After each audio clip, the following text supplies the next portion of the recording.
সকালবেলা উঠে green tea নিয়ে বসে পড়েছি।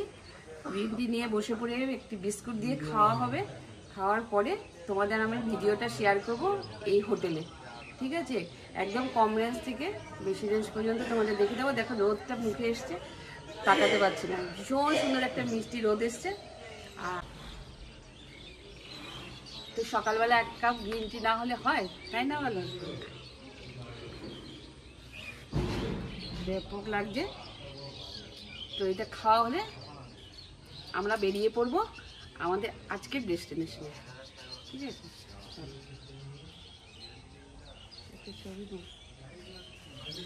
হ্যাঁ, তো আজকের আমরা সবাই বেরিয়ে যাচ্ছি। আজকের বেরোচ্ছি হচ্ছে অষ্টমী। আজকে অষ্টমী, শুভ অষ্টমী। তোমাদের সকলকে জানাই শুভ অষ্টমী শুভেচ্ছা ও ভালোবাসা। তোমরা খুব এনজয় করো, ভালোবাসা ও শুভেচ্ছা। বাহ, হ্যাঁ, তোমরা দারুণ দারুণ ভাবে তুমিও বলতে পারো, তোমার উপর দিকে কিছু নেই। আনন্দ করো, আমরা আমাদের মতন আনন্দ করি। আমরা এখন আনন্দ করতে বেরোচ্ছি। ও কি সেজেছো তুমি! ও কি লাগছে! মানে পুরো গোয়া স্টাইল শার্ট পরেছো বলছে। ভাই আমি গোয়া স্টাইলই পরি। যাচ্ছি কোথায় আজকে? God circuit. গড সার্কিট যাচ্ছি। চলো তোমাদের সাথে নিয়ে যাই, বেশি কথা বলে সুন্দর সুন্দর জায়গাগুলো তোমরা দেখতে পারবে। সকালবেলার ব্রেকফাস্ট করতে নেমে যাওয়া হয়েছে। সব জায়গায় লাগছে। সেই যে পেছনে এখন দোকান, এখানে যাওয়ার পথে এখন খেয়ে নেওয়া হবে। চলো ব্রেকফাস্ট করবো, তোমাদের সঙ্গে শেয়ার করে দিচ্ছি কি কি ব্রেকফাস্ট করছি। চলো যাই এখন দোকানে। সকালবেলার ব্রেকফাস্টটা সারলাম কচুরি আর জিলেবি দিয়ে। আর কচুরির দাম হচ্ছে 6 টাকা, জিলেবির দাম হচ্ছে 5 টাকা। এই দিয়ে আমাদের প্রাতঃরাশটা আজকের মতন এখানেই শেষ করলাম। এবার চললাম আমাদের গন্তব্যস্থলে। এখন চলে এসেছি আমরা রাজবাড়িতে, পুরুলিয়া রাজবাড়িতে চলে এসেছি। চলো তোমাদেরকে দেখাচ্ছি। এখান থেকে স্টার্ট হয়েছে। তো আমরা চলে আসলাম কাশীপুর রাজবাড়িতে। এখানে ভীষণ সুন্দর মেলা বসেছে দুর্গাপুজোর সময়। আজকে হচ্ছে অষ্টমী। আজকে অষ্টমীর মেলা বসেছে। দেখো এখানে পুজোর ভোর এখানে মেলা বসে। আর শোনা গেছে যে এখানের যে রাজারা ছিলেন তারা মধ্যপ্রদেশের ধামানগর থেকে এখানে এসেছে। নাম হচ্ছে নীলমণি সিংহদাও আর হচ্ছে তার পৌত্র জ্যোতিপ্রিয় প্রসাদ সিংহদেও। হ্যাঁ, আর এই জ্যোতিপ্রসাদ সিংহদাও উনি ভীষণ ভালো ভালো কাজের সঙ্গে যুক্ত ছিলেন। যেমন ধরো দাতব্য চিকিৎসালয়, তারপর স্কুল, পশু চিকিৎসালয়, এই সমস্ত সব উনি অনেক ভালো ভালো জনকল্যাণমূলক কাজের সাথে উনি যুক্ত ছিলেন।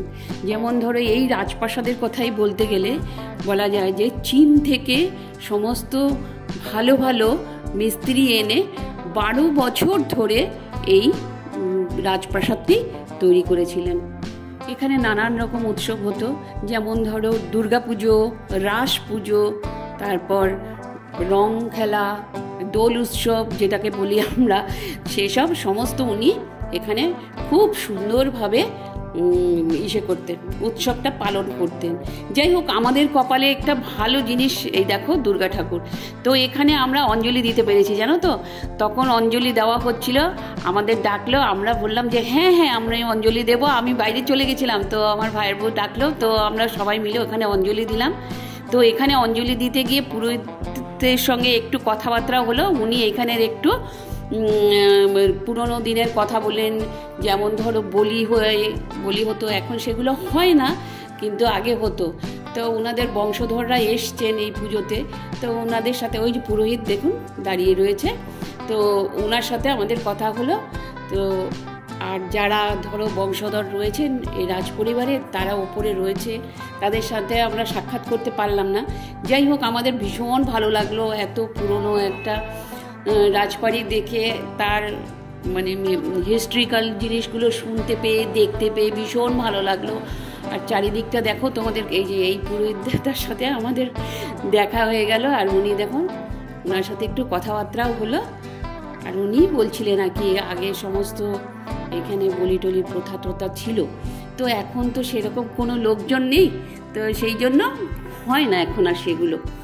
তো চলো তোমাদের বাইরেটা সমস্ত ঘুরিয়ে ঘুরিয়ে দেখাচ্ছি। আর কত মানুষ যে অষ্টমীর পুজো দিতে এসছে, অঞ্জলি দিচ্ছে, মানে বাইরে গিয়ে যে আমরা এই জিনিসটা পাবো আমি তো ভাবতেই পারিনি। অঞ্জলি দিতে পেরেছি মানে সেইটা মনে হচ্ছে নিজের ভাগ্য মানে কোথায় নিয়ে গেছি এরকম একটা ভাব।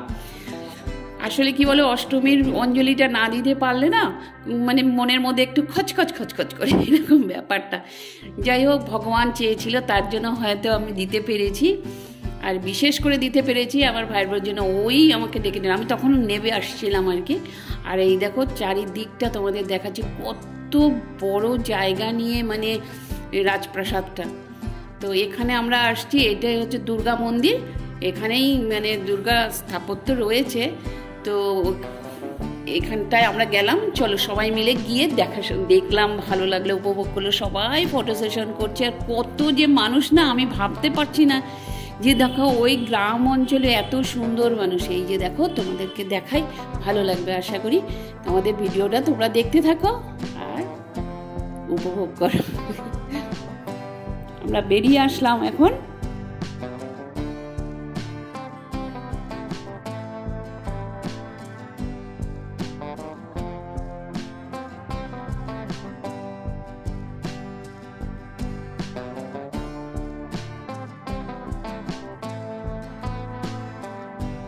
তো কাশীপুর রাজবাড়ি ছেড়ে দেখা হয়ে গেল, আমরা এখন যাচ্ছি জয়চণ্ডী পাহাড়ের দিকে। ওই দেখো জয়চণ্ডী পাহাড় এখান থেকে দেখা যাচ্ছে, কিন্তু অনেকটা দূরেই যেতে হবে।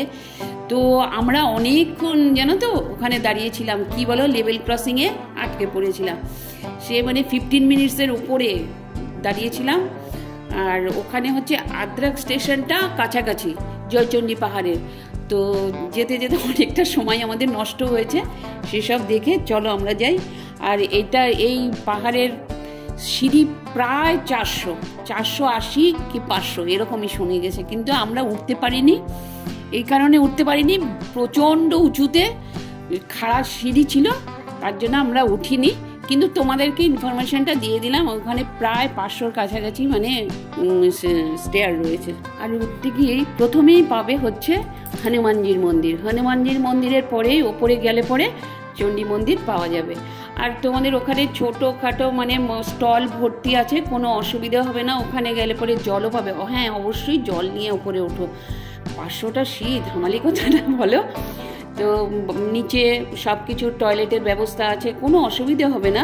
তাহলেও আমি বলে দিচ্ছি, বয়স্করা তো থাকে অনেক সময়। তো ওপরে পুজো দেওয়ার জন্য সামগ্রীও রয়েছে, ধরো লাড্ডু, সন্দেশ মানে পেয়ারা যেটাকে বলা হয়, পেয়ারা, নকুলদানা, বাতাসা, এই সমস্ত জিনিস সামগ্রী দিয়ে ওখানে বিক্রি হচ্ছে। জয়চণ্ডী পাহাড় দেখে আমরা চলে যাচ্ছি হচ্ছে বারন্তীতে। আর গাড়ির ভেতরে গান হচ্ছে, সবাই এখন গানে মত্ত। চলো গান শুনতে শুনতে আমরা যাই। তো অষ্টমী পুজোর চারিদিক থেকে গানের আওয়াজ আসছে, সেগুলো শুনে সবাই আত্মহারা হয়ে পড়েছে। আর ভীষণভাবে এনজয় করতে করতে সবাই আমরা চলে গেলাম হচ্ছে বারন্তী। আর এখানেও না প্রচুর পুজো হয়েছে, আমরা প্রচুর পুজো দেখলাম আস্তে আস্তে, জানো। কাকে দেখছো তুমি ওইদিকে? ওই নিকুদাকে দেখছি আর গানটা গাইছে তো। নিকু কিন্তু অন্যদিকে তাকিয়ে বসে। নিকু বাবু এদিকে তাকাচ্ছে। নিকু বাবু বাঁধাকপি ফুলকপি খুঁজছে। টাটকা যদি পাওয়া যায় কলকাতায় নিয়ে যাবে। বাঁধাকপি দেখছে নিকু কাকু। তাহলে নিয়ে যা।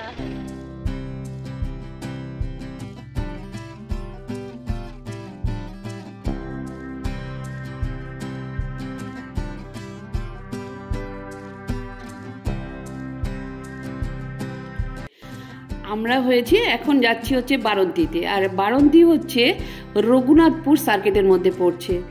আর দেখো ভীষণ সুন্দর, ওই যে দেখা যাচ্ছে পাহাড় পর্বতে ঘেরা একদম। আর আমাদের জল শেষ হয়ে গেছিল, তো আমার হাজবেন্ড নেবে ওইখানে দেখো জল নিচ্ছে।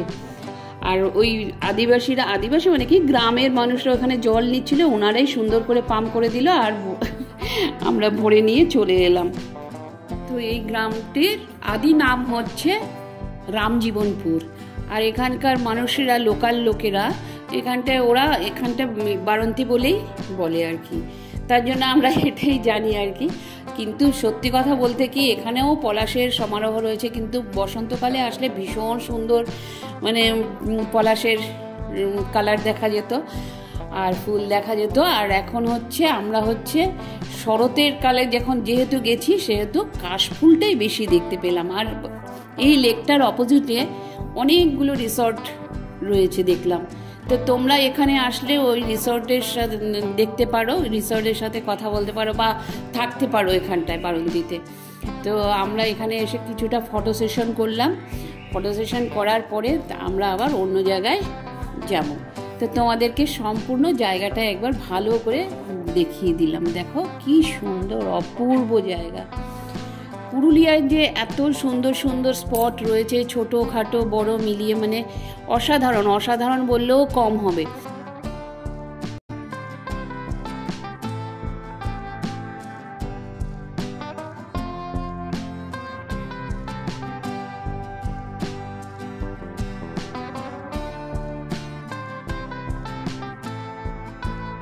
বারন্তি ছেড়ে আমরা চললাম হচ্ছে গড়পঞ্চকোটের দিকে। তো আমরা সবাই মিলে ডিসাইড করলাম যে গড়পঞ্চকোটের সামনে আমরা ওখানে যে হোটেল পাবো সেখানে লাঞ্চটা সেরে নেব। চলো লাঞ্চটা ওখান থেকে সেরে নিই, না হলে পেটে একদম চুহা দৌড়াচ্ছে, কিচ্ছু করার নেই। আমরা এখন এসে গেছি গড়পঞ্চকোটে। তো এখানেই আমরা এখন দুপুরে লাঞ্চ করব। হ্যাঁ, এখানে লাঞ্চ আগে করব, আর তোমাদের দৃশ্যটা দেখাচ্ছি। ওটা পরে দেখাচ্ছি, আগে লাঞ্চটা করে নিই। লাঞ্চটা করে নিয়ে তারপরে দেখাচ্ছি। সবাই এখন হাঁটছে, এখন দুলছি। হ্যাঁ, এনার্জি একদম ডাউন আছে। যতক্ষণ না খাবার খাবো ততক্ষণ হবে না। আর এই শাল পাতাগুলো, এই খেজুর পাতা দিয়ে আগে এখানে খেয়ে নিই গড়পঞ্চকোটে, খেয়ে নিয়ে তারপরে দেখাচ্ছি, তোমাদের সাথে শেয়ার করছি কি আছে এখানে। কুমড়ো ফুলের বড়া হবে, বেসন মাখা শুরু হয়ে গেছে। বেসনে কি কি দেবে দাদা? বেসনে এই যে নুন দিলাম, আর চালের বাটা আর পোস্ত দেওয়া আছে। লঙ্কা গুঁড়ো হালকা, লঙ্কা গুঁড়ো হালকা দিয়ে দিচ্ছে।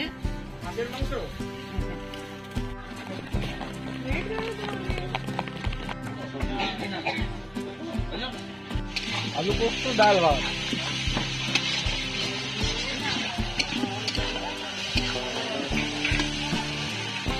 এগুলো সব গাছে টাটকা লেবু পেড়ে নিয়ে আসলো আমাদের দেবে বলে খাওয়ার জন্য। হোটেলের এটা বিখ্যাত, আচ্ছা, মানে আপনার গোটা পুরুলিয়া বা ওয়েস্ট বেঙ্গলও মনে হয় এই কুমড়ো ফুলের বড়া দিয়ে ভাত পাবেন না। আচ্ছা চালাও। তো আমরা চলে আসলাম গড়পঞ্চকোটে কাকার দোকানে। আর এখন বাজে মোটামুটি বেলা 3টে থেকে 3:30 হবে। আর কাকা বললেন যে আপনারা একটু ওয়েট করুন, আমরা সাথে সাথে ভেজে দেবো। গাছের থেকে কুমড়ো ফুল নিয়ে আসলো, বেগুনি, পোস্ত, ডাল, আলু ভাজা, কি নেই, পেঁপের তরকারি, কুমড়োর তরকারি, সমস্ত পটাপট করে রান্না করে আমাদেরকে পরিবেশন করলো। ভীষণ আন্তরিকের সহিত মানে পরিবেশন করেছে, তাতেই আমরা মুগ্ধ। আর আমরা এক্সট্রা নিয়েছিলাম হচ্ছে ডিম ভাজা, আর আমাদের প্লেটটা পড়েছে 80 টাকা করে, আর ডিমের দাম নিয়েছে 10 টাকা করে। ভীষণ ভালো, মানে এত ব্যবহার ভালো ছিল। আমাদের সবাই খেতে বসে পড়লাম। হ্যাঁ, এখন কি কি দিয়ে খাচ্ছি সেটা তোমাদেরকে শেয়ার করে দিচ্ছি। এটা হচ্ছে পোস্ত, আলু ভাজা, লেবু, আর এটা হচ্ছে পেঁপে, আলু পেঁপের তরকারি, ভাত, আর এটা হচ্ছে ডাল, আর কুমড়ো ফুলের ভাজা আসছে। কুমড়ো ফুলের ভাজা এই যে পড়ে গেছে। আপনারা আসলে এখানে কাকার হোটেলে খেতে পারেন। এই যে ব্যাপক খাওয়া দাওয়া, বুঝতে পারছেন? ভীষণ সুন্দর খাওয়া দাওয়া তো মোটামুটি আপনাদের দেখালাম। আর এই হচ্ছে কাকা হোটেলের মালিক। তো খাওয়া দাওয়ার পর আমরা মুখোশের কিনতে চলে এলাম, মানে কাকারই দোকানটা। তো 50 টাকা করে পেয়ার নিয়েছে আমাদের কাছে, অনেকটাই কম নিয়েছে, অন্য জায়গায় অনেকটাই বেশি। তো আমার যদি ব্লগটা কোথাও কিছু ভালো লেগে থাকে লাইক করো, শেয়ার করো, সাবস্ক্রাইব করো। নতুন বন্ধুরা অবশ্যই করে দিও। আর আমার মনে হয় পুরুলিয়া তোমাদের একবার ভিজিট করলে ভালোই লাগবে। আর লাইক করে দিও। হ্যাঁ, টাটা, গুড নাইট। কালকে আবার নতুন একটা ব্লগের সাথে তোমাদের সঙ্গে দেখা করবো।